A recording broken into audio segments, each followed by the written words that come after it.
Hello everyone, this is Chanda. Welcome to my channel Chanda Ravi. I have to take class right now. Within few minutes I will take my class, and I thought I should record it so that I can upload it on YouTube. And after that class you can also watch me on YouTube. So let's have a check. Okay, so I'm going to start my class. Bye. Hello, good morning. और you all, सब कैसे हो? Good morning. Ahmad, Nargis, Printy and Sonu, सब कैसे हो? अभी colon चल रहा है हमारा, है ना? तो कॉलन कैसा लग रहा है भाई? आप चल रहे हो, क्लासिफिकेशन में चल रहे हो, और बड़ा हार्ड टॉपिक माना जाता है लाइब्रेरी साइंस का। तो कैसा लग रहा है? फर्स्ट क्लास आपने अटेंड किया। ये क्लासेस बड़ा इम्पोर्टेंट है और इस पर फोकस करेंगे। एक्चुअली स्टार्ट कर दें या अभी वेट करें स्टूडेंट्स का? कल करेंगे सीधा प्रैक्टिकल। जैसे जिस प्रोसेस से आप लाइब्रेरी में क्लास जो किताबें मिल जाती है ना, जो हमारा एक पेपर भी है ना, पेपर 7 है हमारा क्लासिफिकेशन का। 6 और 7 ये दोनों पेपर जो है कैटलॉगिंग और क्लासिफिकेशन का है। तो प्रैक्टिकल भी साथ साथ हो रहा है और हमारा ये भी हो रहा है, पेपर 4 हो रहा है। इज इट पेपर 4 है ना? पेपर 4 ही है आपका क्लासिफिकेशन। चलिए, तो हम थोड़ा सा इसको कर लेते हैं, इसको देख लेते हैं बोर्ड में क्या। अच्छा, जितना टॉपिक बताया उसको नोट्स में बना सकते हो ना? सब के सब सारा कुछ तो बता दिया, बस आपको लिखना है। और जो सेंटेंसेस जो भी आपको बनाना है खुद से क्रिएट करके, या फिर बुक के या गूगल से, कहीं से भी, लेकिन डेटा वही रखना जो दिया है, जो पढ़ाया है। ठीक है ना? बात समझ रहे हो? तो कोई दिक्कत नहीं होगी। आई थिंक होगी भी नहीं। अगर कुछ होगा तो मेरे से पूछ सकते हो। कोई प्रॉब्लम अगर है कि हाँ भाई समझ नहीं पा रहे हो, ऐसा कुछ है, तो मेरे से पूछ सकते हो। ठीक है? तो सिर्फ कोशिश करो प्रैक्टिकल चीज़ें समझने की, क्योंकि इसके बहुत कम प्रोफेसर्स हैं इसको समझाने वाले, इवन यूट्यूब में भी। और फिजिकली तो भूल ही जाओ कि बिहार में कोई ऐसा प्रोफेसर मिलेगा जो आपको लाइब्रेरी साइंस का कॉलम क्लासिफिकेशन या फिर डीडीसी से कहो कि आपका प्रैक्टिकल करवाएगा। It's very impossible. तो कोशिश करते हैं, हम फोकस करो कि भाई आप प्रैक्टिकल वाली चीज़ें अटेंड करो। वेट ना करते हुए हम डायरेक्ट आ जाते हैं। ठीक है? तो है, उसको देख लेते हैं कि क्या है। तो ठीक है, ये 1933 में आता है, रंगनाथन ने दिया था। ये तो बेसिक चीज़ें हो गई है ना। आगे क्या है कि जो कॉलम क्लासिफिकेशन है ना, इसमें अगर करें तो ये पूरे जो किताब है ना सीसी की, जिसको सीसी भी कहते हैं, ये क्या है? Basically this is a book. ये एक किताब ही तो है जो 33 में आया था, 1933 में। तो ये जो पूरे बुक है ना, ये पूरी बुक को डिवाइड किया गया, डिवाइडेड इनटू कॉलम क्लासिफिकेशन की जो किताब है ना, वो इतनी मोटी सी किताब रहेगी आपकी, उसको ना 3 भाग में बांट दिया, 3 पार्ट्स। ठीक है? जो फर्स्ट है इससे क्वेश्चन आते हैं, हमेशा आते हैं। और फर्स्ट में आपकी रूल्स, जितने रूल्स हैं उसके बारे में दिया गया है पहले पार्ट में। उस किताब के बारे में बातें कर रही हूँ मैं। सेकंड में जो है वो शेड्यूल्स आएंगे आपके। ठीक है? Schedules and index. ठीक है? शेड्यूल एंड इंडेक्स है। और थर्ड में है क्लासेज एंड सेक्रेट बुक्स है। क्लासेज एंड क्या है? Classes and sacred books. Sacred मतलब समझते हो? धार्मिक किताबें, उसको बोलते हैं सेक्रेट बुक्स। देखो, अगर इस टॉपिक को समझना है तो कोशिश करो कि जो कीवर्ड दिया गया है ना उसको इंग्लिश में ही आप पढ़ो एज इट इज, क्योंकि हिंदी में बड़ा डिफिकल्ट होगा। अब इसको क्या बोलते हैं, ये सारणी वारणी जो भी है वो डिफिकल्ट चीज़ें हैं, और उसे क्वेश्चन आपको टैकल करने में बड़ा प्रॉब्लम आएगा। तो कोशिश करो, ये ज़्यादा हार्ड भी नहीं है कि हाँ भाई आप समझ ना सको। कोशिश करो इसको इंग्लिश में ही करने का। ठीक है? तो फर्स्ट में ये जो डिवाइड किया गया 3 पार्ट्स में, तो फर्स्ट में रूल दिए गए हैं, दूसरे में शेड्यूल्स एंड इंडेक्स है, और तीसरे में हमारे क्लासेस एंड सेक्रेट बुक्स है। ठीक है? और क्या बात है भाई, ये चीज़ें हैं। कभी कभी आपके क्वेश्चन आ जाते हैं कि ये 3 भाग में बांटे हैं, फर्स्ट और सेकेंड दे देगा, तीसरा आपसे पूछेगा। ठीक है ना। तो तीसरी भाग हमारा हो गया क्लासेज एंड सीक्रेट बुक्स। और क्या इंपॉर्टेंट है इसमें, अब ये है कि 4 जोन में डिवाइड है। हा? कितने जोन में डिवाइड है, तो डिवाइडेड इनटू 4 जोन्स। अब ये जोन्स क्या है इसके बारे में बात करते हैं, ये कौन कौन से जोन है, और मेन इसी को आपको पढ़ना है। फर्स्ट, सेकेंड, थर्ड, फोर्थ, चारों जोन में किस किस बारे में बात करी गई है कोलन क्लासिफिकेशन की बुक में, उसी को आपको पढ़ना है। ठीक है, तो आइए हम जोन्स के बारे में देख लें, ये कौन कौन से जोन है। ठीक है, जो हमारा जो फर्स्ट है ना, first zone JONE, okay, ZONE। तो फर्स्ट जोन जो है ना हमारा, उसमें जो दिया गया है वो नंबर है बिब्लियोग्राफी का, बिब्लियोग्राफी। फर्स्ट जोन में बिब्लियोग्राफी है, और क्या है, इंसाइक्लोपीडिया है, इंसाइक्लोपीडिया, जिसको विश्वकोश बोलते हैं हिंदी में। ओके, इंसाइक्लोपीडिया को क्या बोलते हैं, विश्वकोश बोलते हैं। तीसरा हमारा पीरियोडिकल है, पीरियोडिकल। ठीक है, ये किताब की बात हो रही है भाई, किताब में इसका वर्णन है उस कॉलम की किताब में। ठीक है, तो क्या है, एनसाइक्लोपीडिया, पीरियोडिकल, सीरियल, और हमारा है बायोग्राफी, बायोग्राफी है। ठीक है, बायोग्राफी है, मिसलेनियस कलेक्शन है, मिश्रित जो और भी चीज़ें हैं ना, जो इसके अलावा भी और भी सब्जेक्ट्स हैं उसके बारे में, मिसलेनियस, NEOUS। ठीक है, मिसलेनियस कलेक्शन इसको बोलते हैं। अब इससे क्वेश्चन क्या आता है, इससे आता है बायोग्राफी, इंसाइक्लोपीडिया, पीरियोडिकल और जो भी है। ठीक है, इससे जो क्वेश्चन आएगा, पीरियोडिकल और एक सीरियल्स भी यहाँ रख लेते हैं, है ना, इसके बाद ही होता है सीरियल। चलो यहाँ लिख दिया मैंने सीरियल्स। ओके, तो इसका आपके डिजिट पूछेंगे। बिब्लियोग्राफी का रंगनाथन ने कहा था स्मॉल ए बिब्लियोग्राफी के लिए सूचित किया गया है, दिया गया है। ठीक है, और हमारा इंसाइक्लोपीडिया के लिए के है भाई। ठीक है, स्मॉल के। पीरियोडिकल के लिए स्मॉल m है, सीरियल्स के लिए स्मॉल n है, बायोग्राफी के लिए हमारा स्मॉल w है। ओके, मिसलेनियस हमारा x में आता है। तो यही तो पूछते हैं एग्जाम में, क्या पूछते हैं कि बिब्लियोग्राफी को किससे डिनोट करते हैं भाई, तो बिब्लियोग्राफी को स्मॉल a से डिनोट करते हैं। ठीक है, मान लो इसको ऐसे समझें कि बिब्लियोग्राफी ऑफ लाइब्रेरी की बात अगर करो, ठीक है, तो क्या होगा, इसकी क्लास नंबर को अगर हम निकालने की कोशिश करेंगे तो ए होगा ना, बिब्लियोग्राफी का नंबर ए है, ए लिखेंगे, लाइब्रेरी का जो होगा है ना, 2 है, अगर मान लो A2 हो गया। ठीक है, इस तरीके से। तो उसी तरीके से इंसाइक्लोपीडिया को के से डिनोट किया जाता है, पीरियोडिकल स्मॉल m हो गया। और ये जो पीरियोडिकल और सीरियल है ना, ये क्वेश्चन हमेशा आते हैं एग्जाम में कि पीरियोडिकल को किससे डिनोट करते हैं, सीरियल्स को किससे डिनोट करते हैं। ओके, बायोग्राफी का W और मिसलेनियस का। तो हम फर्स्ट जोन में इतनी सारी चीजें आती है भाई। ठीक है, तो सेकेंड जोन में क्या क्या आता है। अब सेकेंड जोन की बात करें, देखो हर चीज इंपॉर्टेंट है, क्वेश्चन इन्हीं सब चीजों से आता है, इजी वे में अभी नहीं आते क्वेश्चन, ऐसे ही आते हैं। अभी हम बात करें सेकेंड जोन की, है ना। सेकेंड जोन की अगर बात करें तो इसमें हमारा है universe of knowledge, universe of knowledge. एक होता है यूनिवर्स ऑफ नॉलेज, एक होता है हमारा लाइब्रेरी साइंस। ओके, एक होता है हमारा बुक साइंस, और एक होता है जर्नलिज्म, पत्रकारिता जिसको बोलते हैं। ठीक है, universe of knowledge, library science, book science and journalism.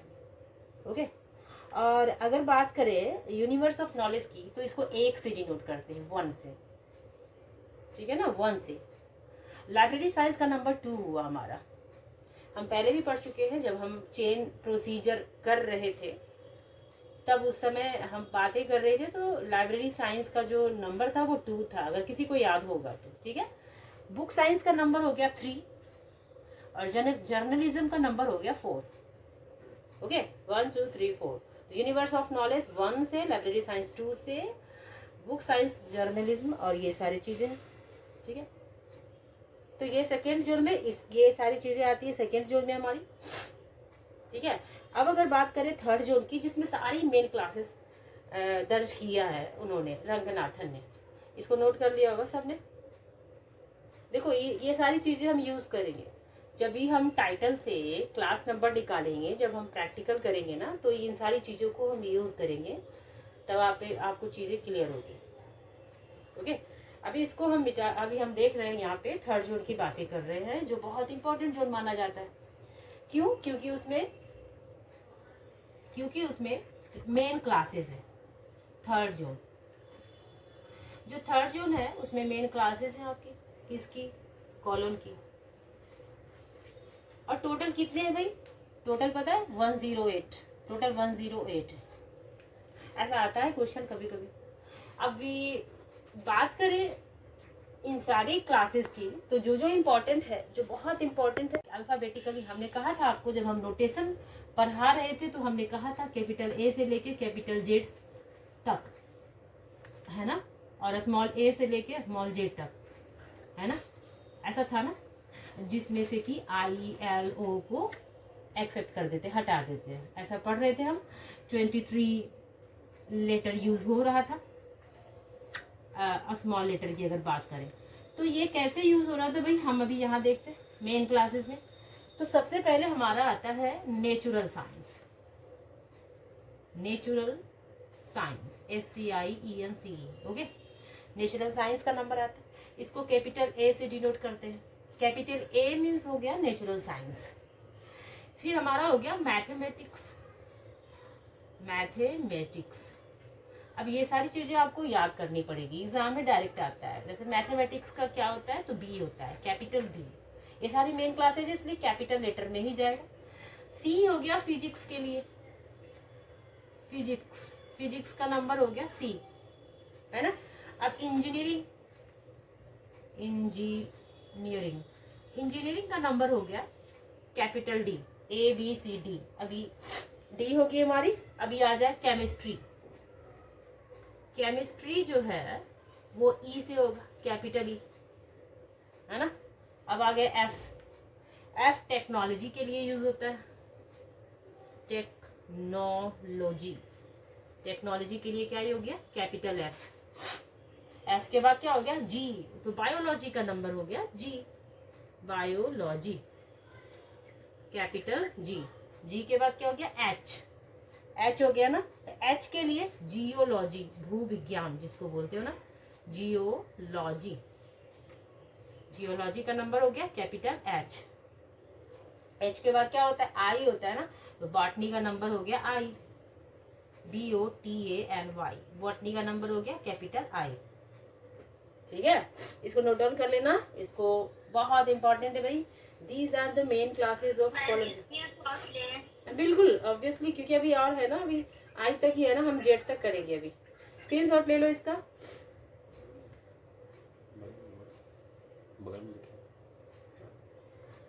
ये हो गया, ले लिया ना स्क्रीनशॉट, सबने ले लिया होगा।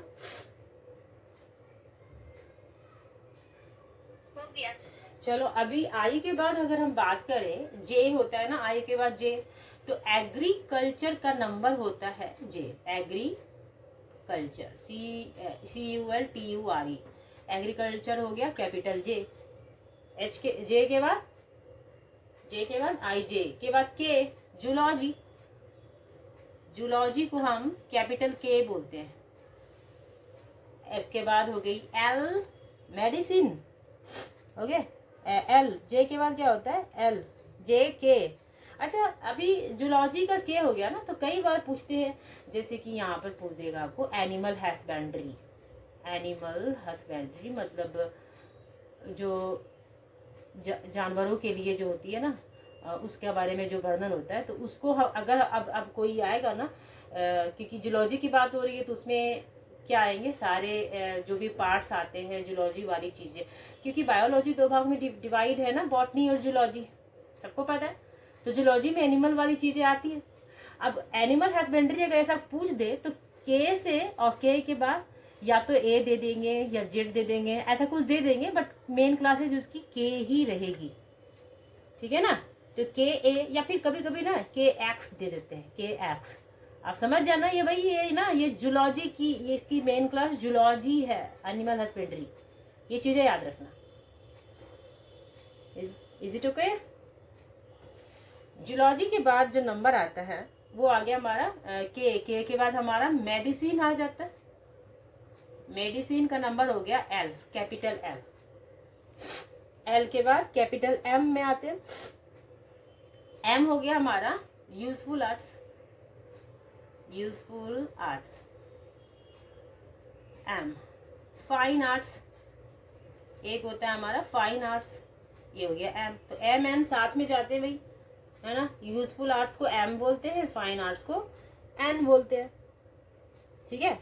अब यहाँ से क्वेश्चन आते हैं आपके ह्यूमैनिटीज का क्वेश्चन अगर दे दिया, जैसे कि ह्यूमैनिटीज एंड सोशल साइंस, ऐसा पूछ दे। ह्यूमैनिटीज, ह्यूमैनिटी है ना, and social science, social science. ये क्वेश्चन एक बार केंद्रीय विद्यालय यानी केवीएस में आया था। ये ह्यूमैनिटीज एंड सोशल साइंस का क्या होगा, ठीक है। तो इसको एम में रखा गया है, मेन क्लासेस इसकी एम होगी, तो इसको एम जेड कर लो या एम एक्स कर लो, ठीक है। तो ये सारी चीजें आप याद रखो कि जो जो क्वेश्चन आ चुका है हम उस पर फोकस कर रहे हैं कि ह्यूमैनिटीज या सोशल साइंस की बात होगी तो ये हमारा एम, इसकी मेन क्लासेस एम ही रहेगा। फाइन आर्ट्स के बाद हो गया, एन के बाद कैपिटल ओ में आते हैं, ठीक है। तो ओ जो हो गया ना वो लिटरेचर का नंबर हो गया, लिटरेचर, लिटरेचर TUR, लिटरेचर का हो गया ओ। साहित्य जिसको बोलते हो ना, लिटरेचर को साहित्य बोलते हैं ना हिंदी में, तो लिटरेचर का नंबर हो गया ओ, ओके। अब अगर बात करें ओ के बाद हो गया पी, है ना। ओ के बाद क्या हो गया पी, तो पी होगा, पी किसके लिए आ गया भाई, लिंग्विस्टिक के लिए, लिंग्विस्टिक, LINGUISTIC, लिंग्विस्टिक, लिंग्विस्टिक का हो गया पी, ओके। अब आ गए पी के बाद क्यू, क्यू, क्यू तो हमेशा रिलीजन के लिए ही आता है ना। ये ऐसे करके ये क्वेश्चन आया था एक बार, कई बार आता है, क्यू से ज्यादा पूछते हैं, इससे ज्यादा पूछते हैं, है ना। ह्यूमैनिटीज एंड सोशल साइंस इससे पूछ देंगे, रिलीजन वाला पूछ देंगे, ऐसा ऐसा किया जाता है, ठीक है ना। तो ये है हमारा, तो हम कहाँ तक किया, हमने क्यू तक किया। क्यू के बाद आर आएगा, हम इसको इरेज कर दे, इरेज कर दे, फिर हो गया ना। चलो इधर से करते हैं, ठीक है। तो क्यू के बाद हम आ गए आर पे, है ना। तो आर का नंबर हो गया साइकोलॉजी, साइकोलॉजी, साइकोलॉजी का नंबर हो गया कैपिटल आर। आर के बाद आ गया एस, है ना। आर हो गया, नहीं आर तो फिलोसफी, नहीं साइकोलॉजी नहीं, आर फिलोसफी के लिए रख देते हैं, फिलोसफी का नंबर है आर। किसका है भाई, फिलोसफी का है, फिलोसफी, फिलोसफी हो गया आर का, ठीक है।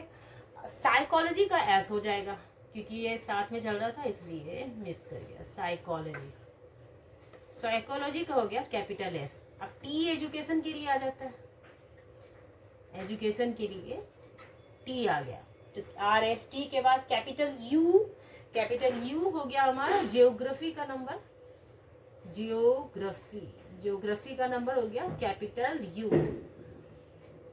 ठीक है।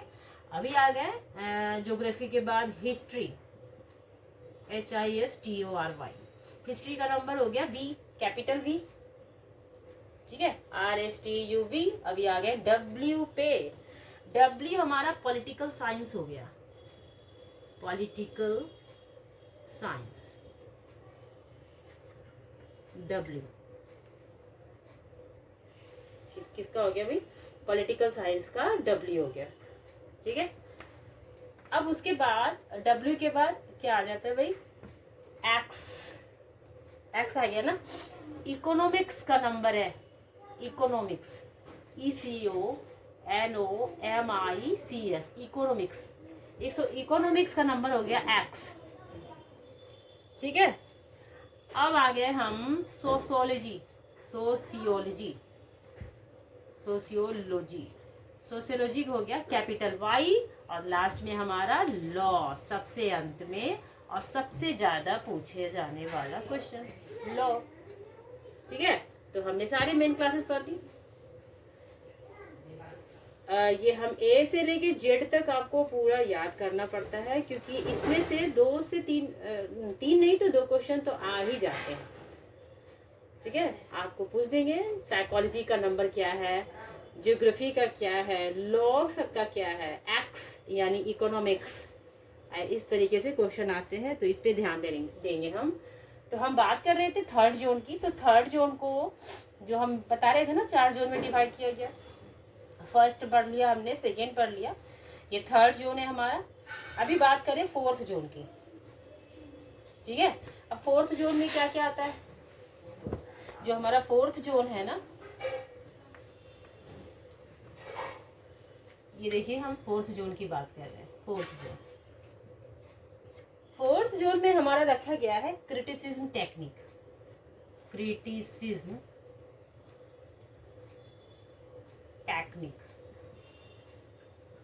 एक क्रिटिसिज्म टेक्निक हो गया, और एक हो गया conference technique, FERENC, conference technique, और एक हो गया हमारा एडमिनिस्ट्रेशन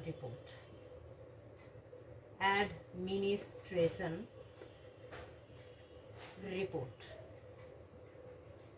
ठीक है। अब इसको कैसे डिनोट करते हैं, इसको स्मॉल जी बोलेंगे, इसको स्मॉल जी क्रिटिसिज्म का नंबर। और ये आया है कई बार यूजीसी नेट एग्जाम में, क्रिटिसिज्म का नंबर पूछा गया है, तो क्रिटिसिज्म को स्मॉल जी से डिनोट किया जाता है। कॉन्फ्रेंस वाला जो जितना होता है ना, वो पी से डिनोट होता है ना, ये पी हो गया, और हमारा एडमिनिस्ट्रेशन हमारा आर हो गया।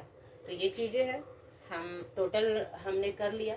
अच्छा, एक टेबल का आता है, जो हम फर्स्ट जोन की बात कर रहे थे ना, जब हम फर्स्ट जोन की बात कर रहे थे ना, उसमें एक ऐड कर लेना,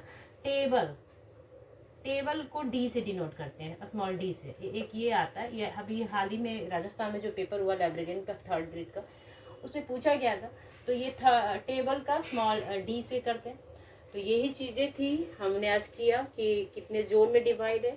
ये 3rd जोन में डिवाइड है, टोटल 3 पार्ट्स है इसके, है ना, रूल्स, शेड्यूल्स और सीक्रेट क्लासेस है। ये हमारा है नहीं, स्मॉल आर ही होगा ये। तो ये चीजें है GPR, और ये हमारा टेबल का डी हो गया। तो ये हम जोन की बात कर ले। अब इसके बाद जो हम करेंगे वो होगा हमारा फंडामेंटल कैटेगरीज, ठीक है। अब फंडामेंटल कैटेगरीज के बिना कॉलम क्लासिफिकेशन की क्लास नंबर निकालना बहुत इम्पॉसिबल है, ठीक है। अब ये जो फंडामेंटल कैटेगरी है ना, यही तो इसकी जान है, फंडामेंटल कैटेगरीज, जिसको मूलभूत श्रेणी बोलते हैं। हिंदी में इसको क्या बोलते हैं, मूलभूत श्रेणियां। ओके, ये जो है ना फंडामेंटल कैटेगरीज, एक्चुअली में ये कॉलम क्लासिफिकेशन की जो किताब है ना, इसके 2nd एडिशन में ही, है ना, ये डेवलप किया गया था, कर दिया गया था, मतलब रंगनाथन ने डेवलप किया था इसको, किसमें, 2nd एडिशन में। लेकिन इसका जो पूर्ण रूप से जो इसका हुआ ना कि भाई ये डेवलप होके आगे कि भाई इसको मान्यता मिल गई, ऐसा कुछ कह सकते हैं, वो 1944 में हुआ था, ठीक है। तो हमने पढ़ा था जो फर्स्ट एडिशन 1933 में आया था, सेकेंड 1939 में आया था, और जो थर्ड था 50 में आया था, और 52 में आया था, क्या फोर्थ वाला आया था ना, ठीक है। तो इसका मतलब ये 2nd एडिशन में इसका निर्माण हुआ होगा 39 में, बात समझ रहे हो। और 44 यानी 3rd एडिशन आते आते ना ये पूरी तरह से डेवलप्ड हो चुका। लेकिन लेकिन कहा जाता है कि जो इसकी जो 4th एडिशन आई थी ना, है ना, 52 में, इसमें इसी एडिशन में जो इसका 4th एडिशन था ना, इसका जो 4th एडिशन था, इसी एडिशन में फंडामेंटल कैटेगरीज आया। कई किताबों में ये लिखा हुआ है और इसी को मान के चलेंगे, ठीक है, फंडामेंटल कैटेगरीज। ठीक है, जो कौन कौन सा है भाई, वो जो फंडामेंटल कैटेगरीज है वो हमारा टोटल 5 है, 5 टाइप्स का है, 5 टाइप्स है, जिसको पोस्टुलेट्स भी बोलते हैं। अभी आपके लिए डिफिकल्ट होगा समझना कि पोस्टुलेट्स और आइसोलेट ये सारी चीजें, तो ठीक है, हम इजी वे में लेके चल रहे हैं आपके लिए। तो ये जो फंडामेंटल कैटेगरीज आया था 4th एडिशन में, अब इसमें पूरा विकास हो चुका था। जो 5 था वो था पी, एक था पी, एक था एम, एक था ई, एक एस और एक टी था। ठीक है, ये 5 चीजें थी। 4th एडिशन में भी पूरी तरह से इसको कह सकते हैं, 4th में इसका डेवलप ये पूरी तरह से लागू हो गया या यूज किया जाने लगा। ठीक है, तो इसके लिए अलग अलग सिंबल रंगनाथन ने बनाए। ठीक है, जैसे पर्सनालिटी के लिए उन्होंने कहा कि कॉमा यूज होगा। ये जो कॉमा है ना, ये COMM है, कॉमा यूज हुआ, कॉमा यूज हुआ। और एम जो है मैटर के लिए यूज किया जाने लगा, तो इसको सेमी कॉलन की संज्ञा दी गई थी। क्या है भाई, सेमी कॉलन। ठीक है, ई को कॉलन बोला गया, बोला कि भाई ये जो कॉलन है ना, ये एनर्जी के लिए यूज होगा। इसको एस को स्पेस बोलते हैं। अच्छा, ये पर्सनालिटी है, ये मैटर है, ये एनर्जी है, ये स्पेस और ये टाइम। हम इसको पढ़ेंगे बाद में, डिटेल में पढ़ेंगे। अभी हम समझ रहे हैं कि फंडामेंटल कैटेगरीज क्या है और कैसे आया। तो ये जो एस है ना, इसको डॉट से डिनोट किया गया।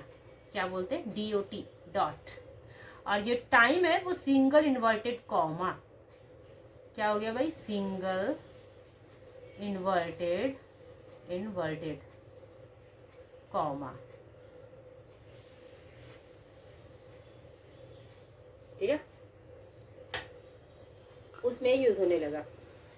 तो जब भी हम 5th एडिशन की बात करते हैं, 4th एडिशन की बात करते हैं, तो 5th एडिशन तक, है ना, 5th एडिशन कब आया भाई, 5th एडिशन 1950 क्या है 7 में आया था ना, 57 में आया था, हाँ 57 में आया था। तो 57 तक जो टाइम था ना हमारा, टाइम के लिए जो सिंबल था वो डॉट ही यूज होता था। पता है, ये क्वेश्चन बहुत बार, इस बार ही आया था, इस बार भी राजस्थान वाले पेपर में, या कई बार आता है कि 5th एडिशन तक टाइम के लिए ना डॉट यूज किया जाता था। ठीक है, लेकिन जब 6th का एडिशन आया ना, 6th एडिशन, तो 6th एडिशन तो हमारा 1960 में आया, सबको पता है 1960 में आया था ना 6th एडिशन। लेकिन इसका रिवाइज्ड एडिशन कब आया था, इसका रिवाइज्ड जो एडिशन आया था ना वो वेरी गुड सदैव, तो 63 में आया था ना। तो इसी एडिशन में टाइम के लिए ना, टाइम के लिए सिंगल इन्वर्टेड कॉमा का यूज होने लगा। तो क्वेश्चन यहाँ से डायरेक्ट पूछते हैं कि टाइम के लिए सिंगल इन्वर्टेड कॉमा का यूज किस एडिशन में हुआ, तो 6th के रिवाइज्ड एडिशन में हुआ था, जो 63 जिसको हम बोल सकते हैं, क्या बोल सकते हैं, 63 में। लेकिन 5th तक डॉट ही यूज करते थे।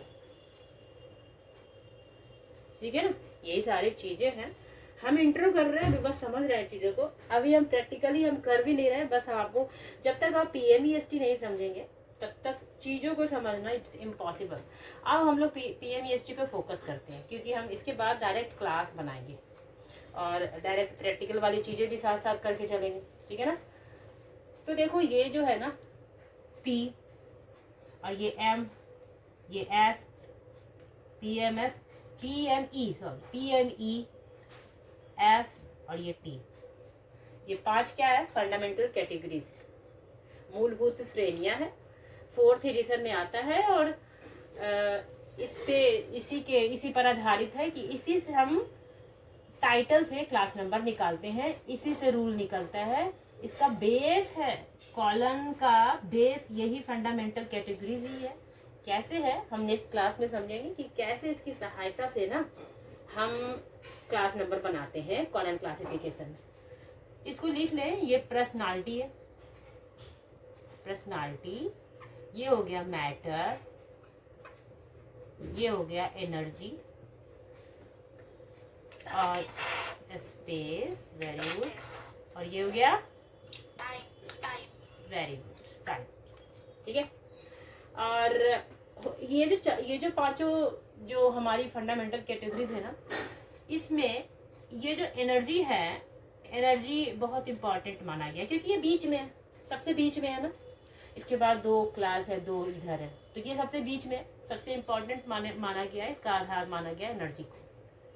एनर्जी में होता क्या है कि कोई भी चीज अगर फंक्शनिंग हो, क्रियाशील हो, काम हो रहा हो ना, एनर्जेटिक वाली चीजें, उसको हम एनर्जी में रखते हैं। ठीक है, लाइक क्लासिफिकेशन, क्लासिफिकेशन और क्या क्या होती है, टेक्निकल चीजें लाइक कैटेलॉगिंग, कैटेलॉगिंग, कैटेलॉगिंग, ये सब क्या है, ये क्रियाशील है ना, ये एक्टिविटीज जिसमें एक्टिविटी होती है, जिसमें काम किया जाता है ना, उसको एनर्जी की श्रेणी में रखा गया। रंगनाथन ने कहा कि उनको एनर्जी की श्रेणी में हम रखेंगे। ठीक है, तो क्लासिफिकेशन, कैटेलॉगिंग, और ये पांचों फंडामेंटल कैटेगरीज में सबसे आसान होता है टाइम को पकड़ना। किसी भी टाइटल में टाइम को सबसे इजी तरीके से हम कैच करते हैं, पकड़ लेते हैं। जैसे कि इंडियन इंडिपेंडेंस की बात करूं, मान लो एक टाइटल है मेरे पास, इंडियन इंडिपेंडेंस NDES इन 1947। ठीक है, ओके, चलिए अब यहाँ पे है इंडियन है, इंडिपेंडेंस है, 47 है। ये जो 47 है ये टाइम की बात कर रहा है, ये टाइम की बात कर रहा है। और ये टाइम अगर बोले तो टाइम को हम रंगनाथन ने टाइम को भी दो भाग में उन्होंने बांटा था भाई, कि टाइम ना दो भागों में कैसे बांटेंगे। एक तो हम जैसे T1 और T2 में बांट दिया था उन्होंने, T1 और T2 में बांट दिया था। ठीक है, T1 में उन्होंने कहा था कि जितने भी ईस्वी है लाइक 1920, 2025, ये सारी चीज़ें ना T1 की श्रेणी में उन्होंने रखा। ये आगे की चीज़ें है, इतना डिटेल में एग्जाम में अभी तक तो आया नहीं है, बस हम समझ। और इसमें वेदर वाली चीज़ें, वेदर मौसम से रिलेटेड, लाइक समर है ना, लाइक समर, लाइक विंटर, ये सारी चीज़ें ना, ये सारी चीज़ें हमारा T2 में आ जाता है। तो टाइम को दो कैटेगरी में उन्होंने बांटा, T1 और T2 में। ठीक है, तो T1 हम अभी यहाँ पे हमें हमारे पास क्या है, 1947 है, इसका मतलब ये T1 है ना, ये T1 है। तो किसी भी ये बिल्कुल ऑब्वियस सी बात है कि किसी भी टाइटल में आप ईस्वी तो पहले निकाल लोगे ना, ये तो इजी है निकालना टाइम को। इसलिए कहा गया है कि फंडामेंटल कैटेगरीज में या कोई टाइटल अगर है, इसके अंतर्गत टाइम को निकालना बहुत आसान होता है, और स्पेस को भी निकालना उतना ही आसान हो गया। जैसे कि इंडियन की बात कर ले, है ना, किसका है, इंडियन इंडिपेंडेंस है। स्पेस क्या हो गया, स्पेस जगह की बात हो रही है। कौन सी जगह भाई, इंडिया में। कहाँ, तो इंडिया में, इंडिया इज स्पेस। ठीक है, तो स्पेस है इंडिया। अभी पढ़ेंगे एस के बारे में, क्या है स्पेस में 1 2 3 4 किसको कैसे कैसे रखा गया, नेक्स्ट क्लास में हम करेंगे। स्पेस में टाइम को कैसे किया, एनर्जी को कैसे, अभी हम बस इंट्रो कर रहे हैं। तो स्पेस को निकालना, और एनर्जी को हम ऐसे निकालेंगे कि जहाँ काम हो रहा है। ठीक है, जैसे काम हो रहा है, कोई चीजें काम कर रहे हैं या कोई एक्टिविटीज हो रही, जैसे क्लासिफिकेशन और कैटलॉगिंग। मैटर को निकालना बड़ा डिफिकल्ट होता है, इट्स डिफिकल्ट, है ना। क्यों डिफिकल्ट है, क्योंकि इसमें कोई मटेरियल जैसी चीजें हो गई, जैसे क्वाइन की बात कर लेते हैं, है ना, क्वाइन, सिक्का वगैरह, है ना। और क्या होता है, इसके एग्जांपल में टाइम की बात कर लेते हैं, और क्या हो जाता है, और कौन सी बात करेंगे, करेंसी की बात कर ले, करेंसी, ये सारी चीज थोड़ा डिफिकल्ट है, ठीक है ना, मैटर को पहचानना। लेकिन ये जरूरी नहीं है कि आपके टाइटल में मैटर रहेगा ही, किसी किसी टाइटल में रहेगा, किसी किसी में नहीं रहेगा। ठीक है, तो हम ऐसा टाइटल लेंगे जिसमें कि हम पता कर सके कि भाई मैटर के किस कहाँ पे सम्मिलित है, वो नेक्स्ट क्लास में हम करेंगे। अब रहा बात पर्सनालिटी का, तो पर्सनालिटी में के लिए रंगनाथन ने कहा कि टाइम, स्पेस, एनर्जी और मैटर को अगर पहचान गए, अगर निकाल लिया, तो फिर जो बच गया वो हमारी पर्सनालिटी हो गई। इसको अवशेष विधि भी कहा गया था। अवशेष विधि के सिद्धांत मतलब जो बच गया, शेष विधि है ना, जो बच गया वो हमारी पर्सनालिटी। और पर्सनालिटी किसी भी टाइटल में होता ही होता है। ठीक है ना, यही सारी चीजें थी। अब डिटेल में हम पर्सनालिटी, मैटर, एनर्जी पे हम नेक्स्ट क्लास में इसको फोकस करेंगे। ओके, ये था। आप इसको नोट डाउन करना और इसको समझने की कोशिश करना क्या है नहीं है। चाहे तो आज की क्लास में ही हम क्लास नंबर निकालना आपको बता दें, लेकिन ये आपके लिए डिफिकल्ट होगा, बहुत डिफिकल्ट होगा, क्योंकि स्टार्टिंग से ही करना। तो थोड़ा हम ना इंफॉर्मेशन ओवरलोड होने से बचा रहे हैं आपको। तो यही है आपका कोलन क्लासिफिकेशन की प्रैक्टिकल की ये सेकेंड क्लास थी, जिसमें हमने अभी नेक्स्ट टाइम में, नेक्स्ट क्लास में हम क्या करेंगे, हम एक टाइटल लाएंगे। ओके, वो हमारी एक तरह से कह लो तो प्रैक्टिकली हो जाएगी। ठीक है, हम लाएंगे एक टाइटल को, उसमें से आप डायरेक्ट क्लास नंबर निकाल के आपको बताएंगे। हालांकि ये चीज़ें आपको लाइब्रेरी में करनी चाहिए। और एक कॉलन क्लासिफिकेशन एक बुक आती है ना, book doctor S R Ranganathan की 6th एडिशन, हम जो पढ़ रहे हैं ना वो 6th एडिशन पढ़ रहे हैं। तो आप कॉलन क्लासिफिकेशन के 6th एडिशन की बुक को आप लाइब्रेरी में जाके रीड करोगे, निकाल के पढ़ोगे, तो प्रैक्टिकली रूप से आप समझ पाओगे चीज़ों को। ठीक है, हम तो आपको पढ़ा रहे हैं, मेरे पढ़ाने के बाद अगर कोई बंदा जाकर के वहाँ प्रैक्टिकल चीज़ें वहाँ करता है, फिर वो तो लाइफ टाइम नहीं भूल पाएगा, इम्पॉसिबल। इसलिए कोशिश करना कि कॉलन की किताब निकाल करके जिस तरह से बताएंगे कि कैसे आपको निकालना है, इसके स्टेप्स होते हैं। ऐसा नहीं है कि आपको ऐसा थोड़ी हार्ड है। देखो, हार्ड और डिफिकल्ट कुछ नहीं होता, समझाने का तरीका आपके सामने सही से पेश नहीं किया गया था, अभी तक नहीं किया गया था, है ना, कि कैसे किया जाता है। बस आपके सामने ये स्टोरी और ये कथाएं और ये रख दिया कि ऐसे ऐसे होता है ना।